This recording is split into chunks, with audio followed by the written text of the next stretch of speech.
বল্টু, একটি সঠিক বাক্য গঠন করে বলতো। বাবার সাথে রাত্রে বেলা ঘুমাচ্ছিলাম আমি। না না, হয় নাই। এটা হবে আমি বাবার সাথে রাতের বেলা ঘুমাচ্ছিলাম। ও, তার মানে আমি ঘুমিয়ে যাওয়ার পর আপনি আসছিলেন। এই যে আপু, আপনি কি জানেন যে ছেলেরা হ্যান্ডসাম, দেখতে সুন্দর, তারা কানে একটু কম শোনে? তাই নাকি? আপনাকে কে বললো? হ্যাঁ, আপনি কি কিছু বললেন আমারে? ও স্যার, আমি একটা কবিতা লিখছি, পড়ে শোনাবো? আচ্ছা শোনা। পায়ের কাছে বল পেলে তাড়াতাড়ি গোল দে। বাহ বাহ বাহ বাহ। পায়ের কাছে বল পেলে তাড়াতাড়ি গোল দে।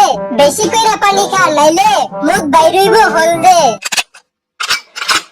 আমি তোমার জন্য এমন একজনকে আনতে চাচ্ছি যে তোমার সব কাজ করে দিবে। তুমি শুয়ে থাকবে আর সে তোমার জন্য খাবার রান্না করে দিবে, তোমার কাপড় চোপড় ধুয়ে দিবে, তোমার মশারি টানিয়ে দিবে,